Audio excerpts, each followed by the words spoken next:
اور یقیناً مقتول اس کو پیغام رسانی کے واسطے یا کسی اور کام کے واسطے استعمال کیا کرتا تھا۔ میں نے اس عورت کو اپنے دماغ میں نوٹ کر لیا۔ اس کو تو ضرور ہی شامل تفتیش کرنا تھا اور مجھ کو پوری امید تھی کہ اسے کوئی نہ کوئی اشارہ یا سراغ ضرور مل جائے گا۔ دن کا پچھلا پہر بھی گزرا جا رہا تھا اور ابھی تک پوسٹ مارٹم کی رپورٹ اور لاش نہیں آئی تھی۔ میں نے بہتر سمجھا کہ مقتول کی چھوٹی بیوی کو بھی دیکھ کر تھوڑی سی پوچھ گچھ کر لوں۔ چودھرانی کو کہا کہ وہ جائے اور اس لڑکی کو بھیج دے۔ اس لڑکی کو میری سوکن نہ سمجھیں، چودھرانی نے اٹھتے ہوئے کہا۔ سوکن بہت برا لفظ ہے۔ اس لڑکی کو میں اپنی بیٹی اور وہ مجھ کو اپنی ماں سمجھتی ہے۔ ہم دونوں کے اس تعلق پر عورتیں اور دوسرے سننے والے بھی حیران ہوا کرتے ہیں، لیکن یہ سب اللہ کا کرم ہے کہ ہم دونوں نے گھر میں امن و سکون رکھا ہوا ہے۔ میں نے تو بڑی مدت سے اپنا دھیان اللہ کی طرف کیا ہوا ہے۔ چودھرانی کے جانے کے 15-20 منٹ بعد ایک بڑی خوبصورت اور نوجوان لڑکی میرے سامنے آئی۔ میں نے اس کو بٹھا لیا۔ اس کے چہرے پر خوف صاف نظر آ رہا تھا اور میں اس کے ہاتھوں کی ہلکی ہلکی حرکتوں سے دیکھ رہا تھا کہ وہ بے چینی محسوس کر رہی ہے۔ یہ گھبراہٹ کی شدت کی نشانی ہوتی ہے۔ اس کا یہ خوف اور یہ گھبراہٹ کم کرنے کے واسطے میں نے اس کے ساتھ ہمدردی اور دوستی کے لہجے میں باتیں شروع کر دیں۔ ایک افسوس تو اس پر کیا کہ اس کے ماں باپ نے اس کی زندگی تباہ کر دی ہے۔ یہ بھی کہا کہ اچھا ہوا کہ 1 سال بعد ہی اس کو اس زیادہ عمر کے خاوند سے نجات مل گئی۔ وہ بالکل خاموش میرے منہ کی طرف دیکھتی اور چپ رہی۔ میں اس کے اعصاب کا تناؤ کھچاؤ ختم کرنے کے واسطے ایسی باتوں پر آ گیا جن کا اس واردات کے ساتھ کوئی تعلق نہیں تھا۔ مجھ کو یہ خیال بھی آ گیا کہ اس لڑکی کے دل پر یہ ڈر بھی ہوگا کہ وہ ایک تھانے دار کے رحم و کرم پر ہے اور یہ تھانے دار اس کے ساتھ کوئی نازیبا حرکت بھی کر سکتا ہے۔ میں نے یہ ذہن میں رکھ کر اس کے ساتھ ایسی باتیں شروع کر دیں جن سے اس کا یہ خوف رفع ہو سکتا تھا۔ میں اس لڑکی کا الگ تھلگ بیان نہیں لکھوں گا اور اس سے جو سوالات پوچھے وہ بھی نہیں لکھوں گا، اس واسطے کہ بڑی چودھرانی نے مجھ کو تقریباً ہر بات بتا دی تھی اور پردہ ذرا سے بھی نہیں رہنے دیا تھا۔ میں چودھرانی کی ساری باتیں دماغ میں رکھ کر اس لڑکی سے پوچھ گچھ کرنے لگا۔ وہ ہر بات کی تائید اور تصدیق کرتی چلی جا رہی تھی۔ اس نے اس بات کی بھی تصدیق کر دی کہ وہ جب بیاہی ہوئی اس گھر میں آئی تھی تو چودھرانی کے پاس بیٹھ کر بہت روئی اور وہی باتیں کہی تھی جو سب چودھرانی کی زبان سے سنا چکا ہوں۔ اس نے کوئی شک نہ رہنے دیا کہ وہ دل و جان سے چودھرانی کی خدمت کرتی تھی اور اس کے دل میں ایسا کوئی ارادہ نہیں تھا کہ اس گھر کی ملکہ بنے گی۔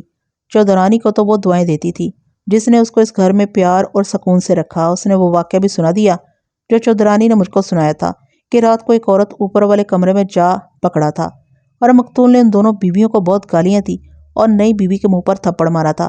میں نے مقتول کے بیٹے کی بابت پوچھا کہ وہ اس پر بری نظر رکھتا ہوگا، لیکن نئی بیوی نے بڑی سختی سے اس کی تردید کی اور کہا کہ اس لڑکے نے کبھی کوئی ایسی ویسی حرکت نہیں کی تھی اور اس کے ساتھ پورے احترام سے پیش آتا تھا۔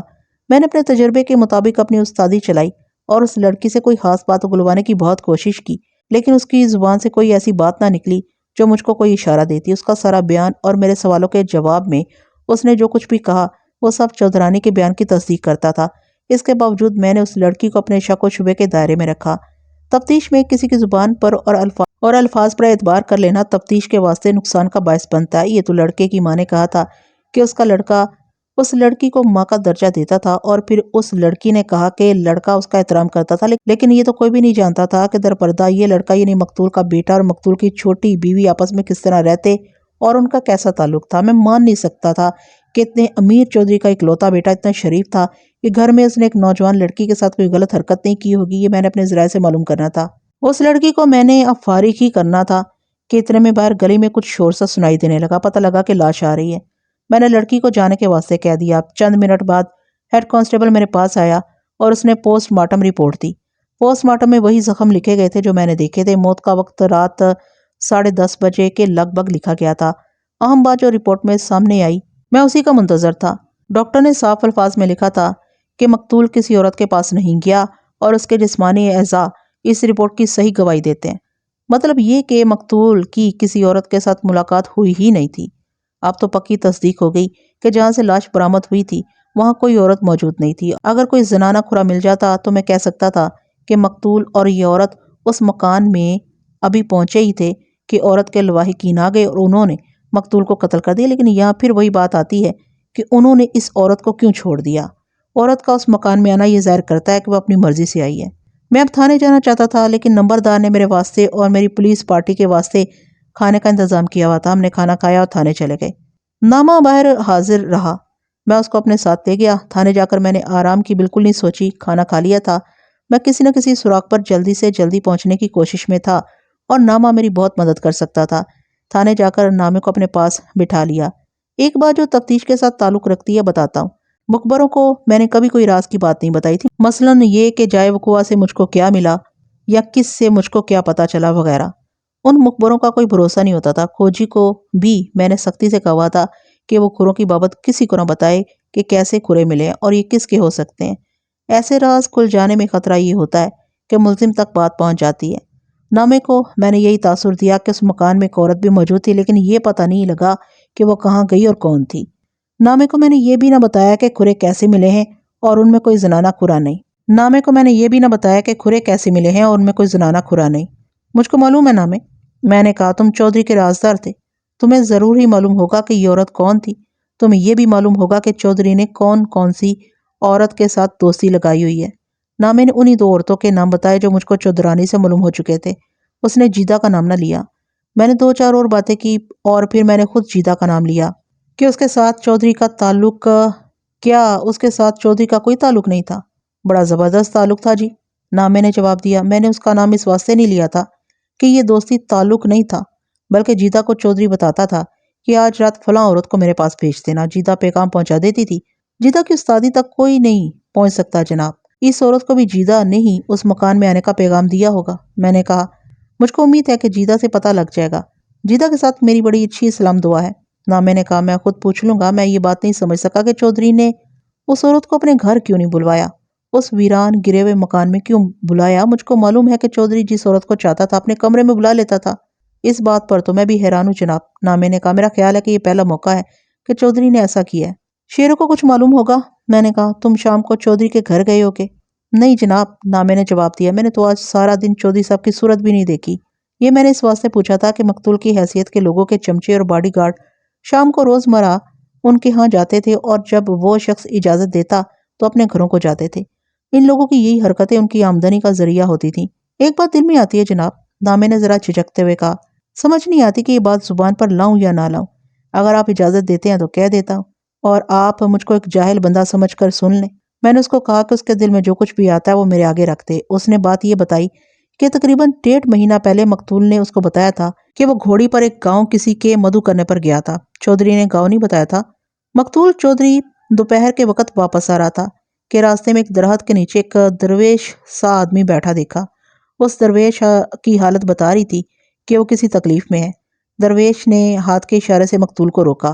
مقتول صرف رکا ہی نہیں بلکہ گھوڑی سے اتر کر اس درویش کے پاس چلا گیا اور پوچھا کہ اس نے اس کو کیوں روکا ہے، کیا وہ کسی تکلیف میں مبتلا ہے؟ درویش نے بتایا کہ اسے بڑا تیز بخار ہے اور وہ بڑی شدت سے پیاسا بھی ہے اور وہ شہر پہنچنا چاہتا ہے۔ درویش سے ٹھیک طرح بولا نہیں چاہتا تھا۔ مقتول نے اس کو اٹھایا اور اپنی گھوڑی پر سوار کر لیا، خود گھوڑی کی باگ پکڑ لی اور پیدل چل پڑا۔ اندازہ کیا جا سکتا ہے کہ ایسی حیثیت کے آدمی کی یہ مہربانی دیکھ کر درویش اس کا کتنا زیادہ مشکور ہوا ہوگا۔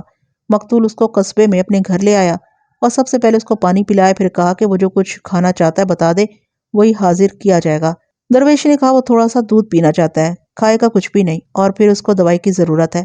مقتول نے اسی وقت نوکر کو بلا کر کہا کہ دودھ لے آئے۔ دودھ آیا جو درویش نے پیا اور مقتول نے اس کو پھر گھوڑی پر بٹھایا اور ایک ڈاکٹر کے پاس لے گیا۔ ڈاکٹر نے درویش کا بخار دیکھا، پھر اس کا معائنہ کیا اور دوائی دے دی۔ مقتول چودھری نے درویش کو کہا کہ وہ اس کے گھر چلے اور صحت یاب ہونے تک وہیں رہے، لیکن درویش نہ مانا۔ اس نے کہا کہ وہ آگے ایک اور گاؤں جانا چاہتا ہے جہاں شام سے پہلے پہنچنا ضروری ہے۔ مقتول نے اس کو کہا کہ وہ گھوڑی دے کر اپنے نوکر کو ساتھ بھیجے گا اور وہ درویش کو اس گاؤں چھوڑ آئے گا، لیکن درویش نے یہ پیشکش قبول نہ کی اور کہا کہ اس گاؤں تک تانگے جاتے ہیں اور وہ تانگے میں بیٹھ جائے گا۔ مقتول نے ایک تانگے والے کو بلوایا اور درویش کو اس پر سوار کرا دیا۔ تانگے والے نے کہا کہ وہ 2-4 سواریاں اس طرف کی بٹھا کر روانہ ہو جائے گا۔ چودھری تانگے والے کو پیسے دینے لگا تو درویش نے اس کو روک دیا اور کہا کہ وہ ایسا احسان قبول نہیں کرے گا، اس واسطے کہ وہ بھکاری نہیں، اللہ نے اس کو بھی کچھ دیا ہوا ہے۔ یہ بات کہہ کر درویش اس طرح چونک پڑا جیسے اس کو کوئی بات یاد آ گئی ہو۔ وہ تانگے سے اترا اور چودھری کو ذرا ایک طرف لے گیا۔ بخار نے تو میرا دماغ معاف کر دیا ہے، درویش نے کہا۔ آپ کہیں گے کہ کس احسان فراموش آدمی سے پالا پڑا تھا۔ اللہ و تبارک تعالیٰ نے مجھ کو تھوڑی سی روحانی طاقت عطا فرمائی ہے، اچانک اشارہ ملا ہے۔ مجھ کو اس دنیا کا کوئی لالچ نہیں، اگر آپ کو کچھ فائدہ پہنچ سکتا ہے تو میری روح بھی خوش ہو جائے گی۔ آپ نے مجھ پر بہت بڑا احسان کیا۔ آپ نہیں جانتے کہ اس وقت میری حالت نزع جیسی ہو رہی تھی جب آپ نے مجھ کو گھوڑی پر بٹھایا اور پھر گھر لا کر پانی پلایا۔ اگر 2-3 منٹ اور مجھ کو پانی نہ ملتا تو میں اگر مرتا نہیں تو بے ہوش ضرور ہو جاتا۔ مقتول نے کہا کہ اس نے اپنا انسانی فرض ادا کیا ہے، اس پر کوئی احسان نہیں کیا، لیکن درویش نے کہا کہ وہ اس کو اس نیکی کا کچھ صلہ دینا چاہتا ہے، ایسا نہ ہو کہ اللہ اس کا نام خود غرض لوگوں میں لکھ لے اور پھر وہ گنہگار کہلائے گا۔ درویش نے ایک مکان کی نشاندہی کی اور مقتول کو بڑی صاف نشانیاں بتائیں، جن میں یہ نشانی بھی تھی کہ مکان اجڑا ہوا اور گرا ہوا ہے اور اس کے 3 کمروں کی 2 چھتیں بیٹھی ہوئی ہیں اور ایک چھت صرف ایک طرف سے تھوڑی سی گری ہوئی ہے۔ درویش نے یہ نشانیاں آنکھیں بند کر کے ایسے انداز سے بتائیں جسے پتہ لگتا تھا کہ وہ مراقبے میں چلا گیا یا کوئی ایسی طاقت ہے جو اس کے وجود میں اتر آئی ہے اور وہ طاقت بول رہی ہے۔ نامے نے مجھ کو سنایا کہ مقتول چودھری نے اس کو یہ ساری بات سنائی تھی اور یہ بھی کہا تھا کہ درویش نے یہ بھی کہا کہ وہ مکان مقتول کے مکان سے زیادہ دور نہیں۔ مقتول نے درویش سے پوچھا کہ اس مکان میں کیا ہے اور وہ اس کو کیوں اس کی نشانیاں بتا رہا ہے۔ درویش نے کہا کہ اس مکان کے اس کمرے میں جس کی چھت ایک کونے سے تھوڑی سی گری ہوئی ہے خزانہ مدفون ہے۔ درویش نے یہ بھی کہا کہ اس خزانے کا ان کو بھی علم نہیں تھا جو کبھی اس مکان میں رہتے تھے اور یہاں سے چلے گئے تھے۔ درویش نے کہا کہ یہ سارا علاقہ کبھی خالی ہوا کرتا تھا اور ایک بادشاہ کا یہاں سے گزر ہوا تو اس نے اپنا کچھ خزانہ یہاں دفن کروایا تھا اور پھر آگے چلا گیا تھا اور ایک لڑائی میں خود بھی مارا گیا اور جن سے اس نے خزانہ دفن کروایا تھا وہ بھی مارے گئے۔ درویش نے چودھری کو بتایا کہ ایسے خزانے چھپے نہیں رہتے، کسی نہ کسی اپنے پیارے بندے کو اللہ ان کی نشاندہی کر دیتا ہے، لیکن اللہ کے یہ بندے ایسے خزانوں کے ساتھ کوئی غرض نہیں رکھتے۔ درویش نے چودھری کو ساری نشاندہی کر کے خبردار کیا کہ جہاں اتنا خزانہ ہوگا وہاں زہریلا سانپ بھی ہوگا اور جنات بھی۔ یہ سن کر مقتول چودھری نے درویش سے پوچھا کہ ان خطروں کی موجودگی میں وہ خزانہ کس طرح نکالے گا۔ درویش نے کہا کہ کاغذ اور قلم لے آؤ، میں ایک تعویذ لکھ دوں گا اور جب اس مکان میں جاؤ تو یہ تعویذ تمہاری جیب میں ہونا چاہیے۔ مقتول نے اسی وقت ایک آدمی سے پین لیا اور کاغذ کا ٹکڑا بھی کہیں سے لے آیا۔ درویش نے آنکھیں بند کر کے کچھ دیر خاموشی اختیار کیے رکھی اور پھر منہ ہی منہ میں کچھ پڑھ کر ایک تعویذ سا لکھا اور اسے بند کر کے مقتول کو دیا اور کہا کہ وہ 1.5 مہینے بعد رات کے وقت اس مکان میں جائے اور صرف دیکھ کر واپس آ جائے، ہو سکتا ہے اس کو کوئی اشارہ ملے۔ اشارہ ملے یا نہ ملے، چودھری تیسری رات پھر وہاں جائے اور اس کو کسی نہ کسی اشارے سے پتہ چل جائے گا کہ کہاں سے فرش کھودنا ہے۔ نامہ مجھ کو یہ عجیب و غریب کہانی سنا رہا تھا اور میں سنتے ہوئے کبھی مسکرا دیتا اور کبھی سنجیدگی سے سوچتا کہ یہ بات سچ بھی ہو سکتی ہے یا نہیں۔ میں نے نامے سے پوچھا کہ چودھری نے اس کو اور شیرے کو بتایا ہوگا اور یہ بھی کہا ہوگا کہ مقررہ دن یہ دونوں اس کے ساتھ جائیں۔ نہیں جناب، نامے نے کہا، مجھ کو چودھری نے یہ بات بتا دی تھی اور ساتھ یہ بھی کہا کہ درویش نے خبردار کیا تھا کہ دوسرا بندہ ساتھ نہ ہو ورنہ نقصان ہوگا۔ اس کے بعد چودھری نے کبھی اس خزانے کا ذکر نہیں کیا تھا۔ مجھ کو شک ہوتا ہے کہ چودھری یہی خزانہ دیکھنے گیا تھا اور اس کو امید ہو گئی تھی کہ کوئی اشارہ ملے گا، لیکن جنات نے اس کا پیٹ چاک کر کے وہیں مار ڈالا۔ جناب عالی، میں یہ نہیں کہتا کہ یہ بات سچ ہے، میں یہ کہنا چاہتا ہوں کہ چودھری صاحب نے مجھ کو یہ بات سنائی تھی، اس واسطے شک ہے کہ وہ اسی خزانے کے لالچ میں اس مکان میں گئے تھے۔ اگر وہ کسی عورت سے ملنے گئے تھے تو ملاقات کی وہ جگہ نہیں تھی۔ چودھری صاحب کے پاس اپنا الگ اور محفوظ کمرہ تھا۔ میری سروس میں یہ پہلا موقع تھا کہ تفتیش میں کسی مخبر نے یا کسی اور شخص نے مجھ کو اس قسم کی بات بتائی ہو اور یہ ظاہر کرنے کی کوشش کی ہو کہ قتل کا باعث یہ ہو سکتا ہے اور قاتل کوئی انسان نہیں بلکہ جنات یا اس محلوق جیسی کسی محلوق نے یہ واردات کی ہے۔ میں نے نامے کی اس بات کو بالکل نظر انداز نہ کیا اور اس کا کچھ نہ کچھ اہمیت ضرور تھی۔ یہ بھی ذہن میں رکھے کہ نامے نے اتنی سی ہی بات نہیں کی جو میں نے لکھی ہے، اس کی بات بہت لمبی تھی اور اس نے اپنی رائے یہ دی تھی کہ مقتول دولت کا لالچ رکھنے والا آدمی تھا اور اس نے ضرور یہ کام کیا ہوگا کہ اس مکان میں جا کر دیکھے کہ شاید خزانہ مل ہی جائے۔ میں نے نامے کی اس رائے کو اور جواز کو تسلیم کر لیا تھا۔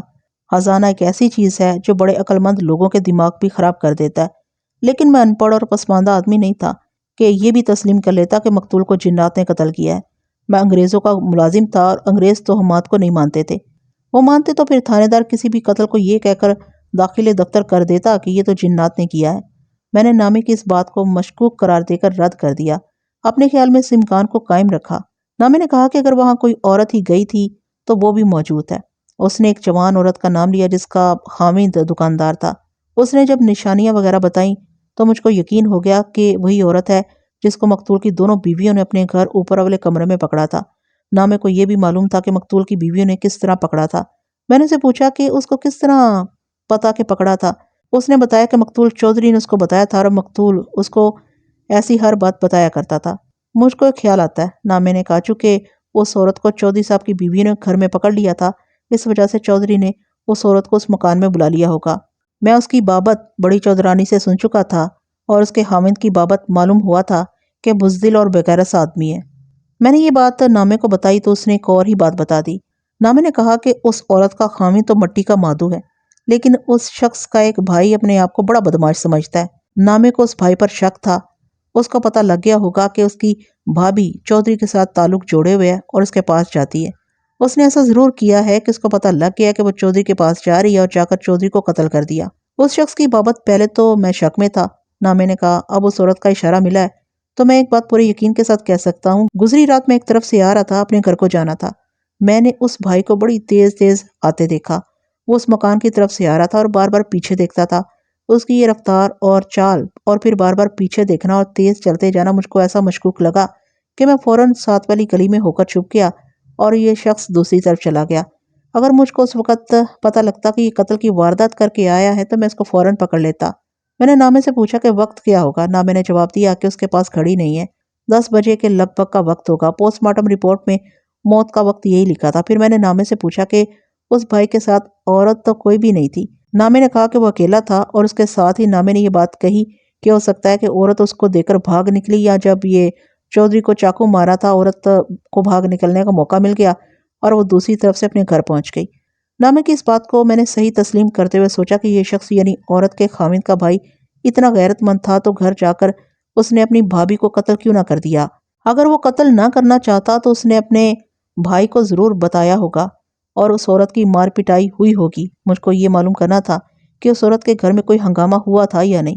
چاہیے تو یہ تھا کہ میں اسی وقت اس عورت کو، اس کے خاوند کو اور خاوند کے بھائی کو تھانے بلا کر شامل تفتیش کر لیتا، لیکن رات خاصی گزر چکی تھی اور تھکن سے میرا برا حال ہو رہا تھا۔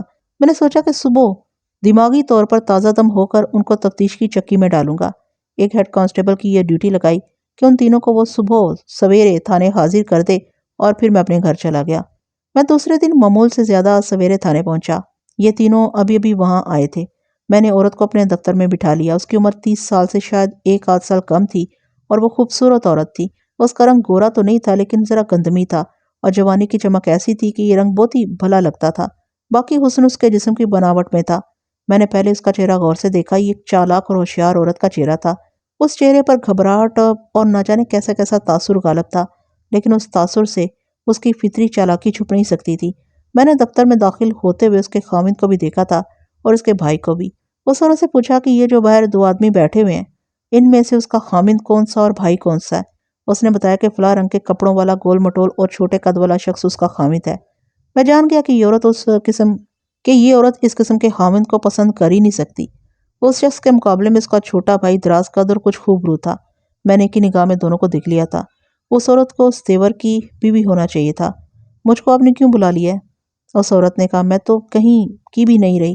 آپ مجھ کو چوری چھپے الگ بلا لیتے اور جو پوچھتے میں بتا دیتی۔ میں نے اس کو بڑے اچھے لہجے میں بتایا کہ ایک آدمی قتل ہو گیا اور انگریزوں کا قانون اتنا سخت ہے کہ میں قاتل کو نہ پکڑ سکوں تو انگریز میری وردی اتار کر مجھ کو تھانے سے باہر پھینک دیں گے۔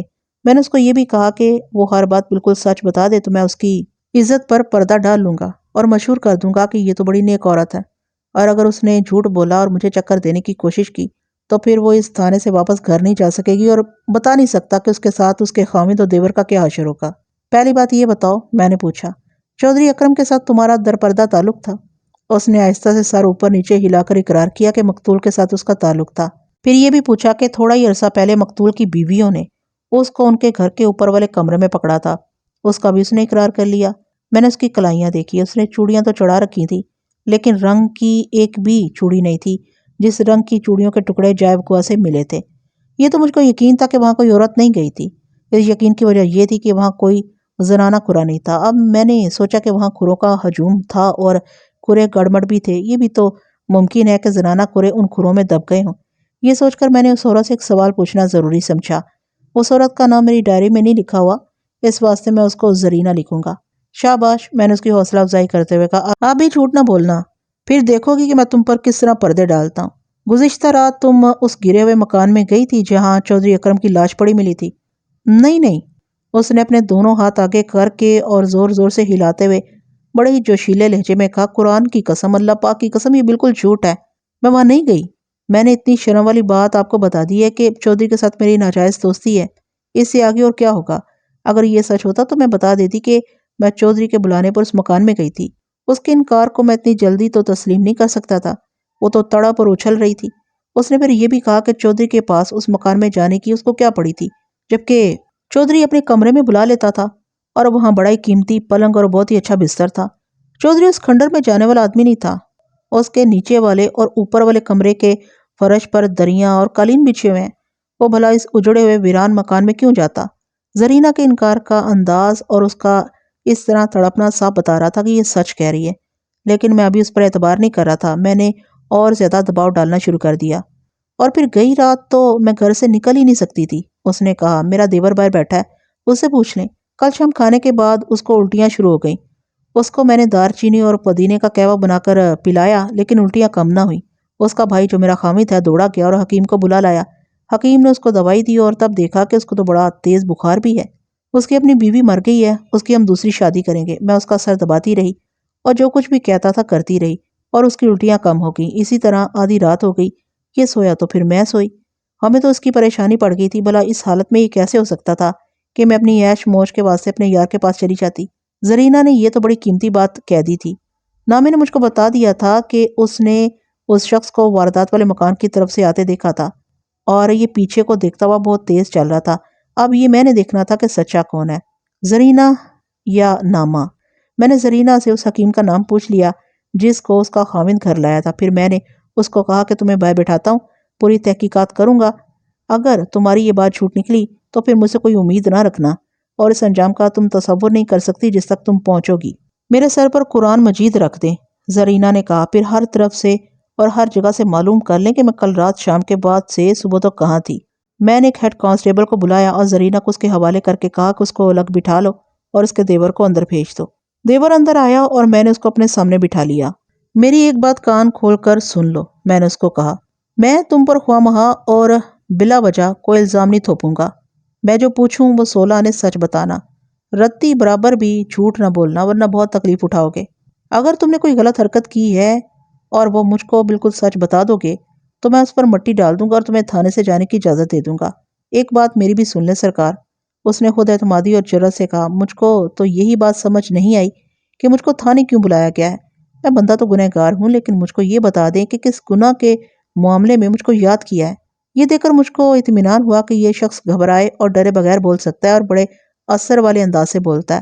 ملزموں اور مشتبہوں کا لہجہ اتنا پختہ نہیں ہوا کرتا، یہ لہجہ بڑے پکے اور استاد جرائم پیشہ آدمیوں کا ہوتا ہے، یا کوئی 100% سچ بولنے والا شخص اس لہجے میں بولا کرتا ہے۔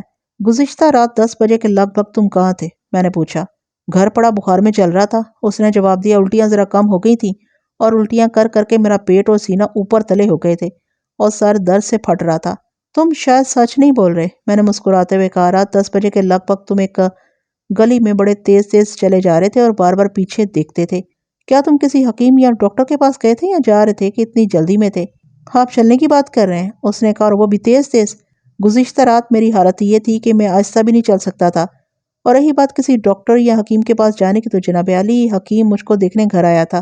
کیا کسی نے مجھ کو اس گلی میں جاتے دیکھا تھا؟ ہاں دیکھا تھا، میں نے جواب دیا۔ میں کوئی قسم نہیں کھاؤں گا، اس نے کہا۔ اس آدمی کو جس نے مجھ کو دیکھا تھا میرے سامنے لے آئے۔ وہ مجھ کو دیکھے، ہو سکتا ہے میری غلط فہمی میں اس نے کسی اور کو دیکھا ہو، یا میرے سامنے کہہ دے کہ اس نے مجھ کو ہی دیکھا تھا۔ مجھ کو حکیم یاد آ گیا۔ میں اٹھا باہر گیا اور ایک کانسٹیبل کو یہ کہہ کر دوڑایا کہ اس نام کے حکیم کو فوراً ساتھ لے آئے اور ذرا دیر نہ کرے۔ پھر میں اپنے دفتر میں جا کر زرینہ کے دیور کے سامنے بیٹھ گیا۔ اس نے میرے اگلے سوال کا انتظار کیے بغیر مجھ سے پوچھا کہ یہ معاملہ کیا ہے اور ان تینوں کو کیوں بلایا گیا ہے۔ میں نے اس کو بتایا کہ یہ تفتیش چودھری اکرم کے قتل کے سلسلے میں ہو رہی ہے۔ اس نے پوچھا، اس واردات کے ساتھ اس کا کیا تعلق ہو سکتا ہے؟ میں نے اس کو صاف الفاظ میں بتایا کہ زرینہ کا تعلق چودھری اکرم کے ساتھ تھا، اور یہ کیسا تعلق تھا وہ ضرور جانتا ہوگا، اس واسطے کہ یہ ایک مشہور بات تھی۔ اس کا سر جھک گیا اور ذرا دیر بعد اس نے سر اٹھایا۔ اس کے چہرے پر ندامت کا تاثر تھا۔ مجھ کو معلوم نہیں، اس نے کہا، آپ کہتے ہیں تو مان لیتا ہوں، لیکن چودھری اکرم رات کو قتل ہوا ہے۔ کیا آپ یہ کہنا چاہتے ہیں کہ میں نے اس کو قتل کیا، اور قتل کی وجہ یہ ہے کہ اس نے میری بھابھی کے ساتھ ناجائز تعلق رکھا ہوا تھا؟ تم خود عقل مت والے ہو، میں نے کہا۔ میرا شبہ یہی ہے، کیا تم مجھ سے منوا سکتے ہو کہ میرا یہ شبہ غلط ہے؟ ہاں جناب عالی، اس نے بڑے پختہ لہجے میں کہا۔ اگر چودھری ایک دن پہلے یا 2-4 راتیں پہلے قتل ہوا ہوتا تو مجھ پر شبہ کیا جا سکتا تھا، لیکن گئی رات تو مجھ کو اپنی جان کے لالے پڑے ہوئے تھے۔ میں اپنے گھر میں رہا اور زرینہ بھی میری دیکھ بھال اور خدمت خاطر کے واسطے گھر میں رہی۔ میرا بھائی بھی گھر میں رہا آپ اس حکیم کو بلوائیں جو مجھ کو دیکھنے آیا تھا، وہ آپ کو میری حالت بتائے گا، اور اس وقت بھی مجھ کو بخار لگتا ہے۔ میں نے اس کا بازو نبض والی جگہ سے پکڑا تو بازو گرم تھا، بخار لگتا تھا۔ میں سوچ یہ رہا تھا کہ ناما میرے آگے جھوٹ بولنے والا آدمی نہیں تھا، مجھ کو شہادت کے ساتھ کہتا تھا کہ گزشتہ رات 10 بجے سے کچھ پہلے زرینہ اور اس کا یہ دیور اپنے گھر میں نہیں تھے اور ان کو واردات والے مکان میں سے نکلتے دیکھا گیا تھا۔ حکیم آ گیا، ادھیڑ عمر اور معزز صورت آدمی تھا۔ اسے دیکھتے ہی میں نے زرینہ کے دیور کو باہر بھیج دیا اور حکیم کو بڑے احترام سے بٹھایا۔ اسے پوچھا کہ وہ اس شخص کو پہچانتا ہے جو ابھی یہاں سے اٹھ کر گیا ہے۔ حکیم نے فوراً جواب دیا کہ گزشتہ رات اس کی حالت تو بہت ہی بری تھی۔ میں نے پوچھا اس کو کیا تکلیف ہو گئی تھی؟ طب کی زبان میں تو ذرا مشکل لفظ ہے۔ مجھ کو حکیم کا یہ جواب آج تک یاد ہے۔ اس نے کہا تھا، ڈاکٹر لوگ اس تکلیف کو فوڈ پوائزننگ کہتے ہیں۔ کھائی ہوئی غذا معدے میں جا کر زہر بن جاتی ہے یا قدرتی طور پر اس میں کوئی زہریلا اثر پیدا ہو جاتا ہے، الٹیاں آتی ہیں، رکنی محال ہو جاتی ہیں۔ اس کو جب میں نے دیکھا تو مجھ کو پوری امید نہیں تھی کہ یہ میری دوائی سے سنبھل جائے گا۔ مجھ کو توقع تھی کہ اس کو اسپتال بھیجنا پڑے گا۔ میں دوائی دیکھ کر اس کو ایک بار پھر دیکھنے گیا اور کچھ دیر اس کے گھر بیٹھا رہا تھا کہ اپنی دوائی کا اثر دیکھ لوں۔ اللہ نے کرم کیا، یہ سنبھل گیا۔ اس کو بڑا تیز بخار تھا۔ میں نے زرینہ کو بلوایا اور حکیم کے سامنے 2 منٹ کھڑا کیا اور پھر اس کو واپس بھیج دیا۔ اس کے جانے کے بعد حکیم سے پوچھا کہ اس عورت کو وہ پہچانتا ہے۔ اس نے فوراً کہا کہ یہ عورت اس گھر میں موجود تھی اور پریشان بھی تھی۔ مجھ کو آپ نے بلوایا؟ حکیم نے کہا، سیدھا آپ کے پاس آ گیا۔ میں اس مریض سے پوچھنا چاہتا تھا کہ اب کیسا ہے، اس وجہ سے بھی نہ پوچھا کہ یہ جو تھانے میں بیٹھے ہیں ان کو آپ نے بلوایا ہوگا اور میرا پوچھنا دخل در معقولات نہ بن جائے۔ میں نے اس کو کہا کہ وہ مریض کو دیکھ لے، میں اس کو اندر بلا لیتا ہوں۔ میں نے زرینہ کے دیور کو اندر بلایا اور حکیم نے اس کی نبض دیکھی اور حال پوچھا اور کہا کہ وہ دوائی جاری رکھے، بخار آج جیسا تو نہیں لیکن ابھی کچھ ہے۔ مریض کو میں نے باہر بھیج دیا اور حکیم کے ساتھ 2-4 مزید باتیں ہوئیں۔ مجھ کو ایک شک رہ گیا تھا، کبھی یوں ہوتا کہ اصل ملزم چاہے واردات سے غیر حاضری ثابت کرنے کے واسطے کوئی پکا بندوبست کر لیتا ہے، جو عموماً یہ ہوتا ہے کہ وہ یا تو اس وقت فلاں آدمی کے گھر بیٹھا یا فلاں جگہ تھا۔ اس صورت میں ملزم متعلقہ آدمی کو کچھ رقم دیتا ہے اور وہ آدمی بڑی پکی گواہی دے دیتا ہے۔ میں نے اس حکیم کو اس شک کی نظر سے دیکھا تو اس میں مجھ کو کوئی ایسی بات نظر نہ آئی۔ وہ صحیح معنوں میں معزز اور دیانتدار آدمی تھا۔ مختصر بات یہ ہے کہ یہ ثابت ہو گیا کہ نہ زرینہ اس مکان میں گئی تھی نہ اس کا دیور۔ اس کے بعد میں نے زرینہ کے خاوند کے ساتھ کوئی بھی بات کرنا مناسب نہ سمجھا، ضرورت ہی نہیں تھی۔ اگر اس کی بیوی نے کسی کے ساتھ ناجائز تعلق رکھا ہوا تھا تو یہ گناہ تو تھا، لیکن اس کے ساتھ میرا کوئی تعلق نہیں تھا۔ میں نے ان تینوں کو جانے کی اجازت دے دی۔ اب پھر میرے دماغ میں وہی بات اتر گئی کہ جائے وقوع پر کوئی عورت گئی ہی نہیں تھی۔ میرا مسئلہ جیوں کا تیوں اور وہیں کا وہیں تھا۔ میں نے ان چند ایک افراد کا ذکر نہیں کیا جو بظاہر معزز کہلاتے ہیں لیکن در پردہ پولیس کے مخبر ہوتے ہیں۔ وہ بھی میرے پاس آنا شروع ہو گئے تھے۔ ان میں سے ایک آ گیا اور اس نے اپنی رپورٹیں دی، لیکن کوئی نئی بات نہ ملی۔ وہ اٹھا تو ایک اور آ گیا جو مقتول کی حیثیت کا آدمی تھا۔ وہ بھی کم و بیش 1 گھنٹہ ضائع کر گیا اور کوئی کارآمد بات برائے تفتیش نہ ملی۔ میری دماغی حالت یہ ہو گئی کہ مجھ کو خیال آنے لگا کہ نامے کی ہی یہ بات ٹھیک نہ ہو کہ مقتول کو جنات نے قتل کیا اور مقتول وہاں خزانے کی تلاش میں کیا تھا۔ اتنے میں شیرہ از خود ہی آ گیا۔ یہ شخص مقتول کا خاص آدمی تھا، جرائم پیشہ کلاس سے تعلق رکھتا تھا۔ اس کا تعارف میں پہلے ہی کرا چکا ہوں۔ یہ شخص میرا باقاعدہ مخبر تو نہیں تھا جیسا نامہ تھا، لیکن کبھی کبھار آ جاتا تھا اور ایک آدھ بار اس کو کسی اور واردات کے سلسلے میں نے بلایا تھا۔ اب وہ آیا تو اس کو دیکھ کر معلوم نہیں کیوں مجھے اطمینان سا ہوا۔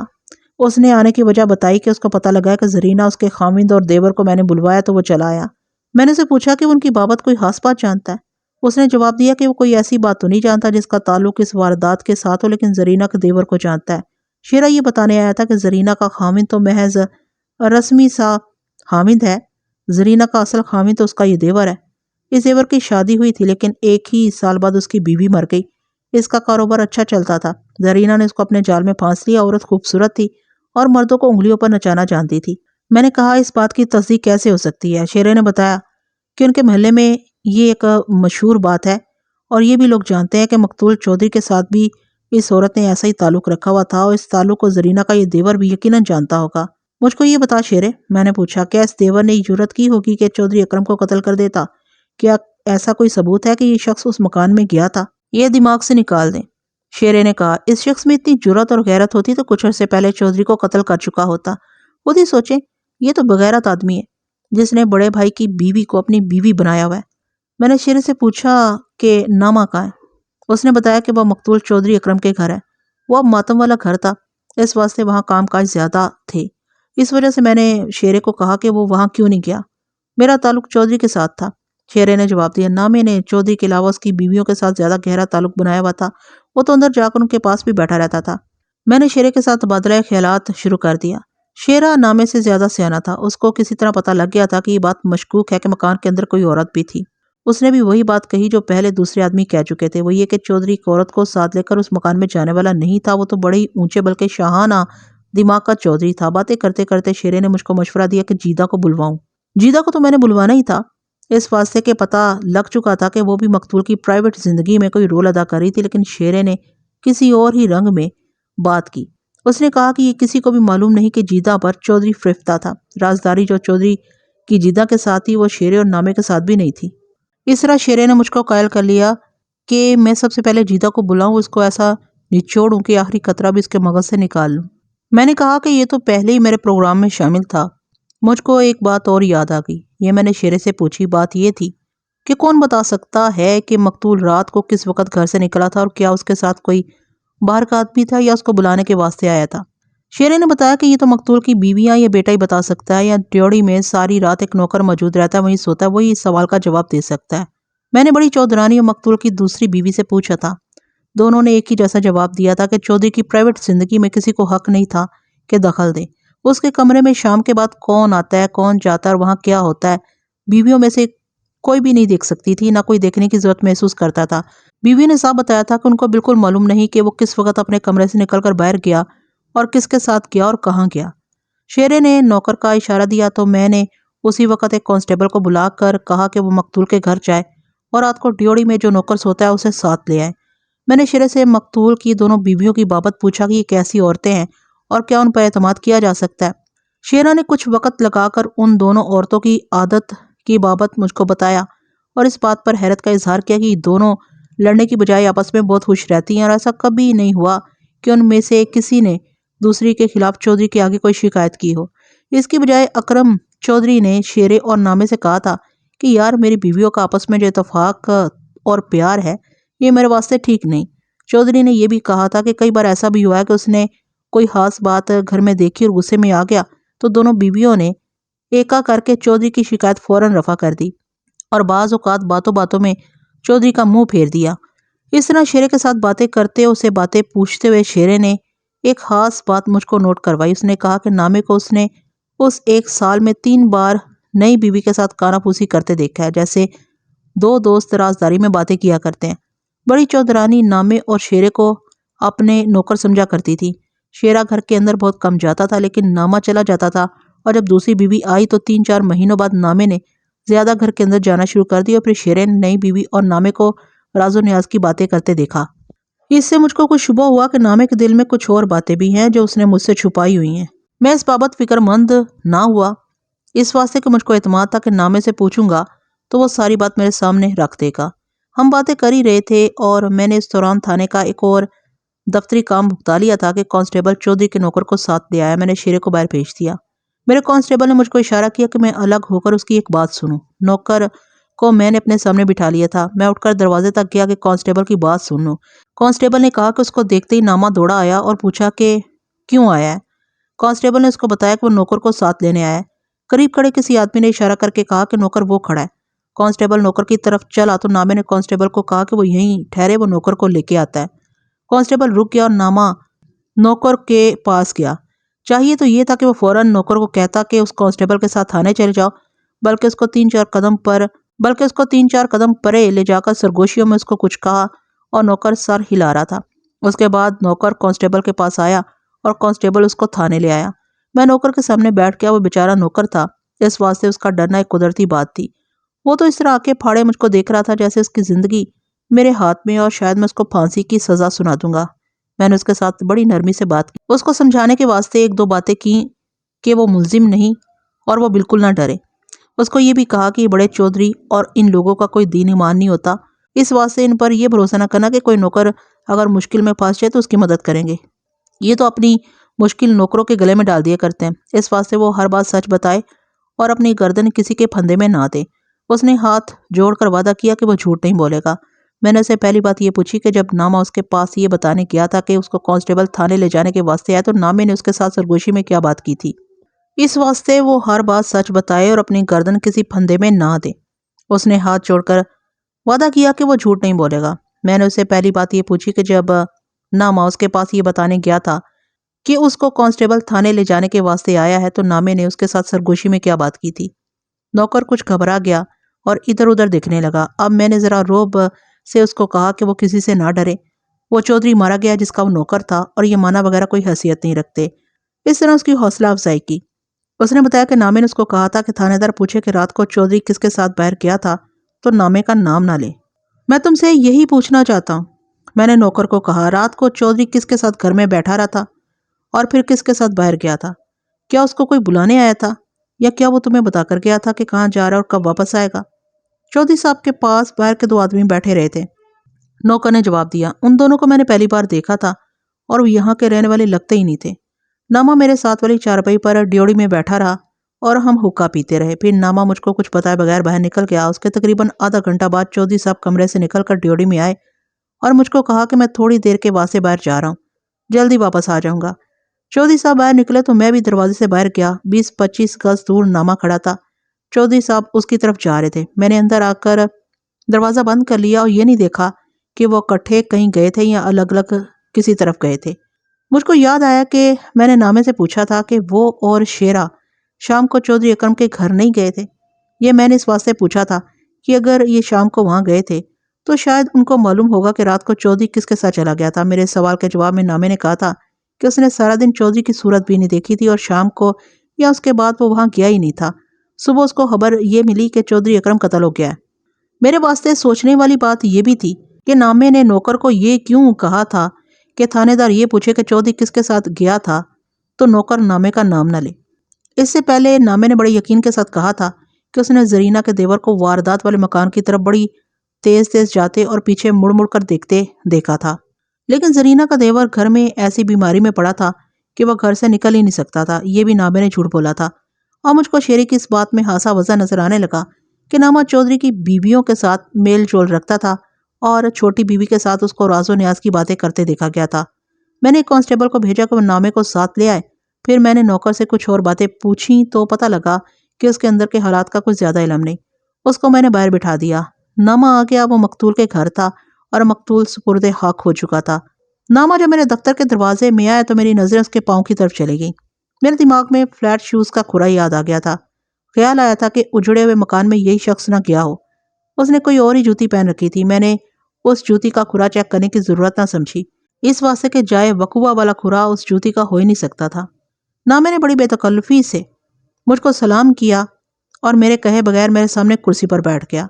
میں نے ان لوگوں کے ساتھ ایسی ہی بے تکلفی رکھی ہوئی تھی اور اس سے مجھ کو کچھ فائدہ ہی پہنچتا تھا۔ ایک شک رفع کرنا ہے نامے یار، میں نے کہا، لیکن تم نے تو کل سارا دن چودھری کی صورت بھی نہیں دیکھی تھی اور شام کو بھی اس سے نہیں ملے تھے، پھر تم شاید مجھ کو کچھ بھی نہ بتا سکو۔ ایک شک رفع کرنا ہے نامے یار، میں نے کہا، لیکن تم نے تو کل سارا دن چودھری کی صورت بھی نہیں دیکھی تھی اور شام کو بھی اس سے نہیں ملے تھے، پھر تم شاید مجھ کو کچھ بھی نہ بتا سکو۔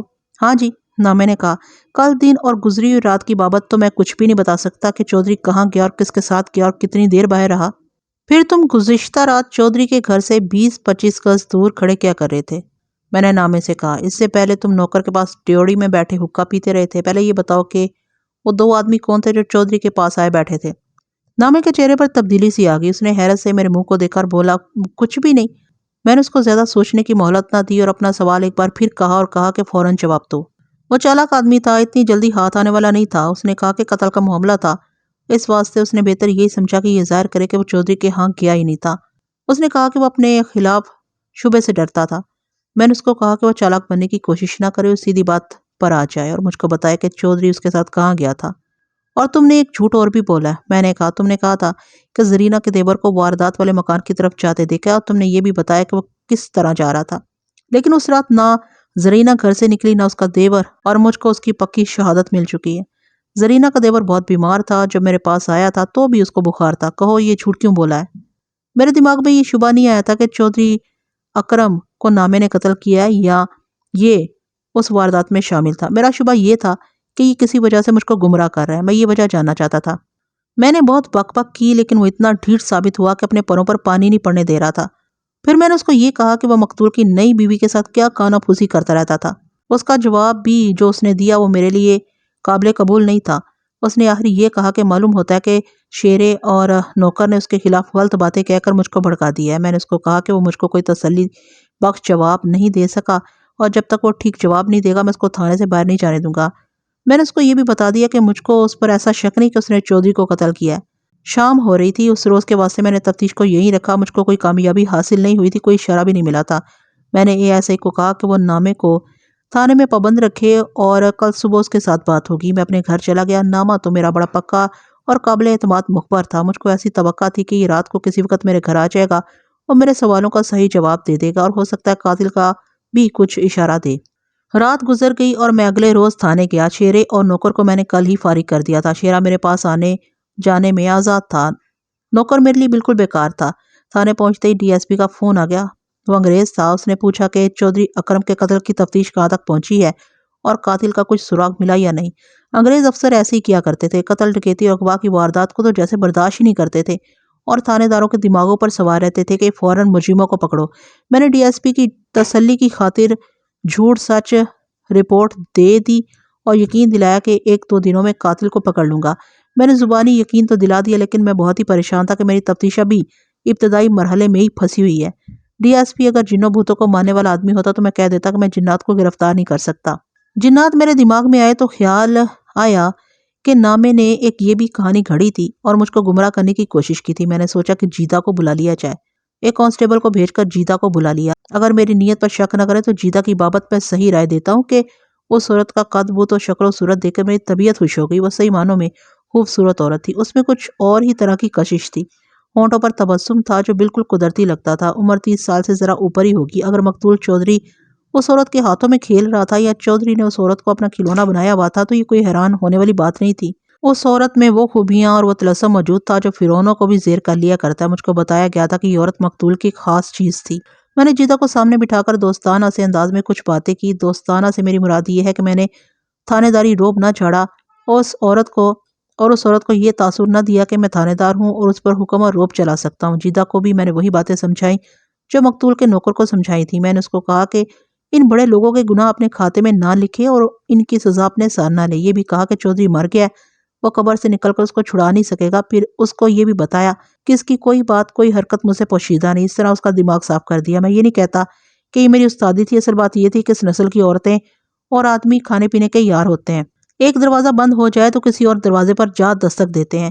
جیتا کے ساتھ بڑی لمبی باتیں ہوئی۔ میں نے اپنا انداز تفتیش اور پوچھ گچھ والا رکھا ہی نہیں بلکہ دوستانہ بے تکلفی کے رنگ میں باتیں ہوتی رہیں۔ اس کو میں نے یقین دلا دیا تھا کہ اس پر کوئی الزام نہیں، اگر ہوا بھی تو میں اس پر پردہ ڈال دوں گا۔ میں یہ ساری گفتگو اور تفتیش بیان نہیں کروں گا، یہ اس واسطے کہ اس عورت نے کوئی نئی بات نہیں بتائی۔ مقتول کی بابت مختلف افراد سے جو باتیں معلوم ہوئی تھی اس نے بھی وہی سنا دی، لیکن ذرا تفصیل سے۔ اس سے یہ فائدہ ہوا کہ میرے دماغ میں جو تصویر کہیں کہیں سے مدھم تھی وہ صاف ہو گئی۔ اس نے ایک نئی بات بتائی جو یہ تھی کہ نامے اور مقتول کی چھوٹی بیوی میں کوئی نہ کوئی راز کی بات تھی جو جیتا کو معلوم نہیں تھی۔ یہ اس کو یقین تھا کہ نامے نے اس نوجوان لڑکی کے ساتھ کوئی نہ کوئی تعلق بنایا ہوا تھا اور یہ عام تعلق نہیں تھا جو مرد عورت میں ہوتا ہے، بلکہ بات کچھ ہو رہی تھی اور یہ بات اتنی چھپی ہوئی تھی کہ جیتا تک کو پتہ نہ لگ سکا۔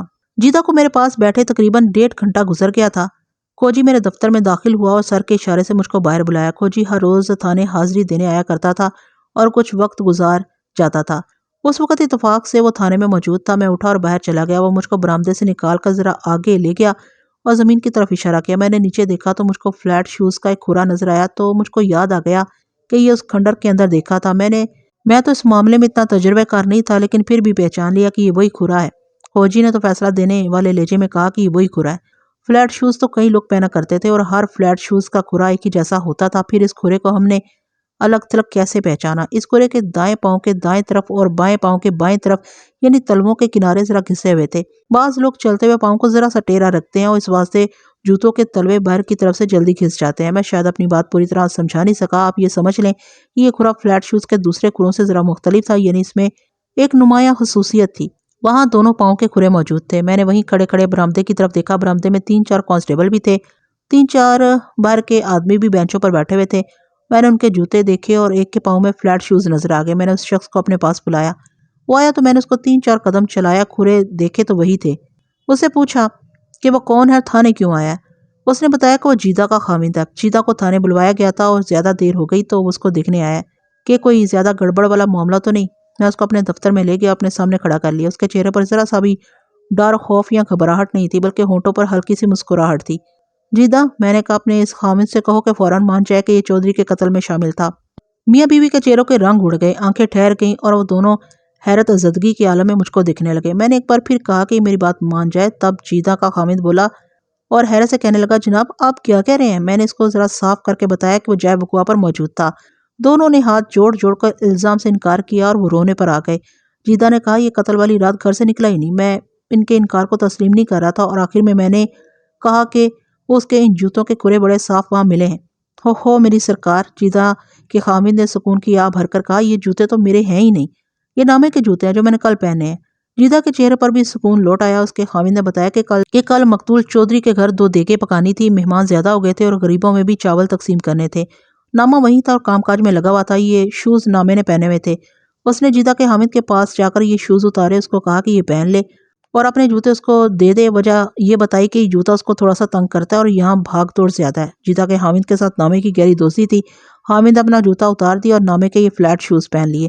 دونوں کو ایک دوسرے کے شوز فٹ آ گئے۔ یہ بے تکلفی اور گہری دوستی کا اظہار تھا، ورنہ جیدہ کا خاوند کچھ پس و پیش کرتا اور ویسے ہی کوئی وجہ بتا کر کہہ دیتا کہ وہ اپنے شوز نہیں دے گا۔ میں نے ایک ہیڈ کانسٹیبل کو بلا کر ان میاں بیوی کو اس کے حوالے کیا اور کہا کہ ان کو باہر بٹھائے رکھے اور نامے کو میرے پاس بھیج دو۔ اب نامہ میرے دفتر کے دروازے پر آیا تو صاف پتہ لگتا تھا کہ اس کے کندھوں پر بہت زیادہ بوجھ لاد دیا گیا ہے اور یہ اچھی طرح چل نہیں سکتا۔ وہ جرائم اور پولیس کی دنیا کا کرندہ تھا، اچھی طرح جانتا تھا کہ اس کا بھانڈا پھوٹ گیا ہے اور تھانے دار کیسے کیسے کمالات کر کے دکھا سکتا ہے۔ اس نے جیدہ، اس کے خاوند اور پھر اس خاوند کے پاؤں میں اپنے شوز کو بھی دیکھ لیا تھا۔ آگے آ جا نامے، میں نے کہا، کہانی ختم ہو گئی، اب مجھ کو چکر نہ دینا، ورنہ میں جو چکر دیا کرتا ہوں وہ تم جانتے ہو۔ میں ایک بات سوچ کر اٹھا اور نامے کو بازو سے پکڑ کر برآمدے میں لے گیا۔ اس کے جوتے اتروا لیے اور جیدہ کے خاوند کے پاؤں سے فلیٹ شوز اتروا کر نامے کو پہنائے اور اس کو باہر کچی زمین پر لے گیا اور 2-4 قدم چلایا۔ کوجی ساتھ تھا۔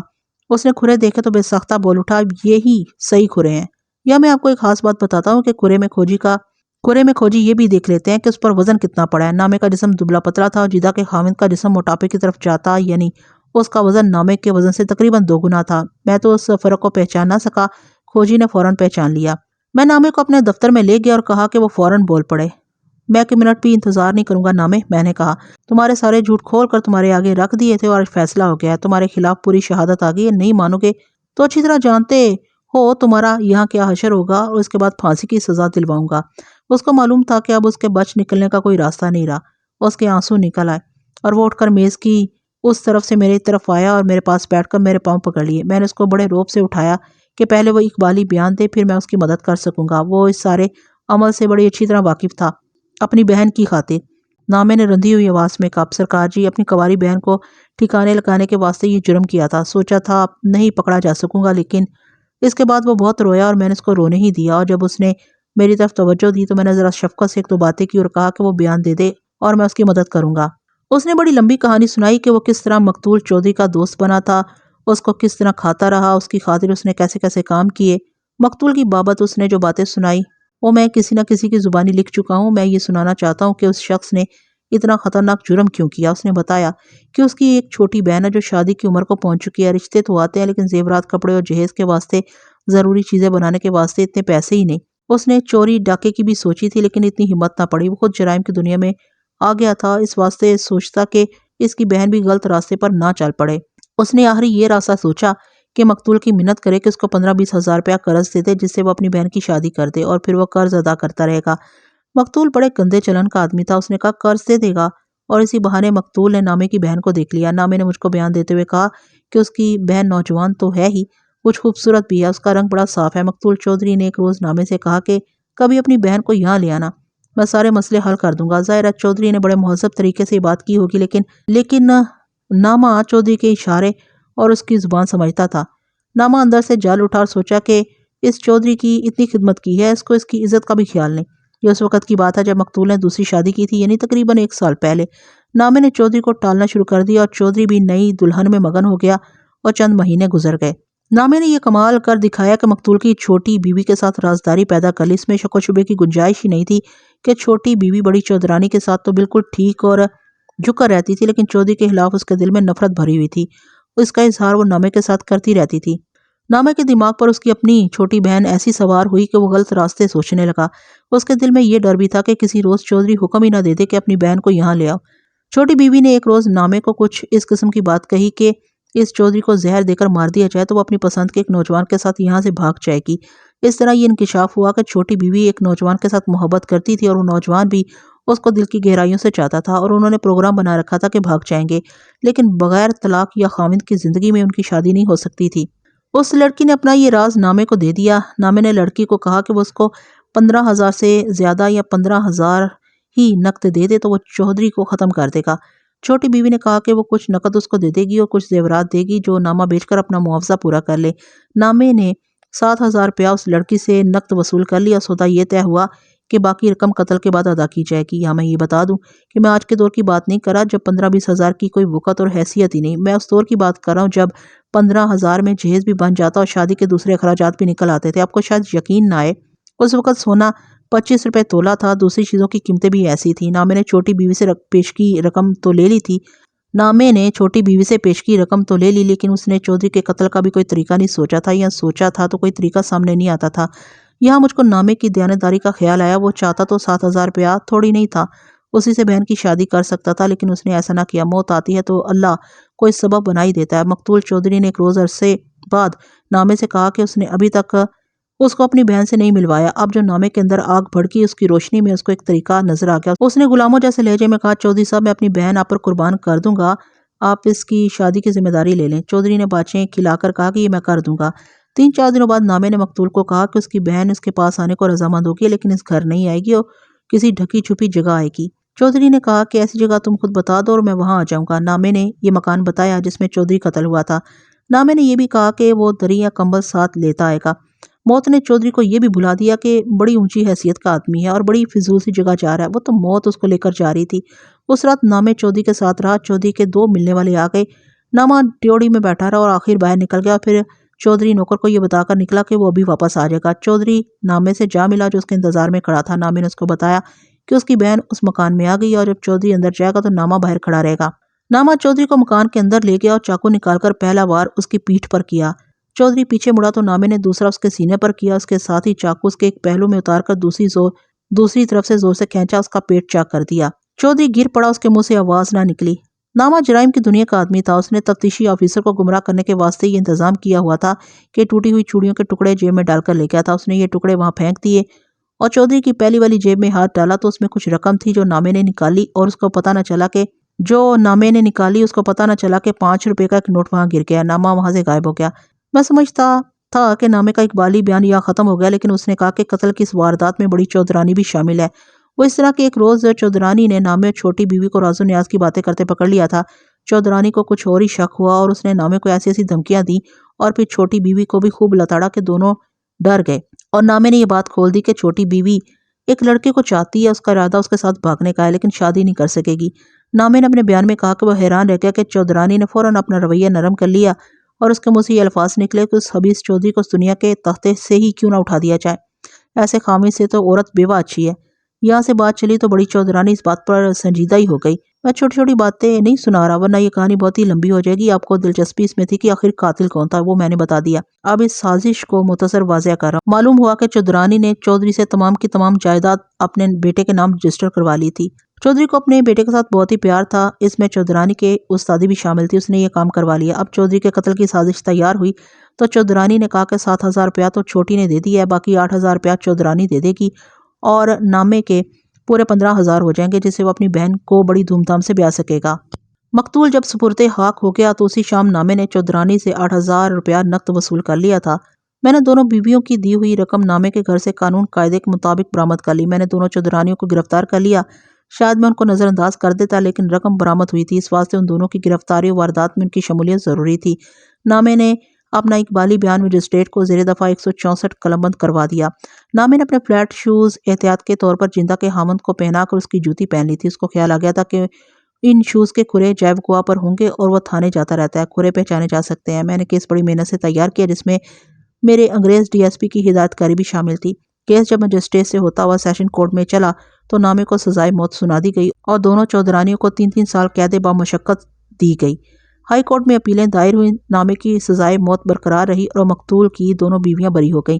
وکیل نے اس نقطے پر بری کروا لیا کہ ایسا کوئی ثبوت اور شہادت موجود نہیں کہ ان دونوں عورتوں نے نامے کو رقم دی تھی اور قتل پر تیار کیا تھا۔ تو ناظرین، مجھے امید ہے کہ یہ کیس بھی آپ کو کافی پسند آیا ہوگا۔ اگر آپ کو پسند آیا تو ویڈیو کو لائک، کمنٹ اور شیئر کرنا ہر قسمت بھولے گا، اور مجھے اجازت دیجیے ایسی ہی کسی اچھی سی ویڈیو تک کے لیے اللہ حافظ۔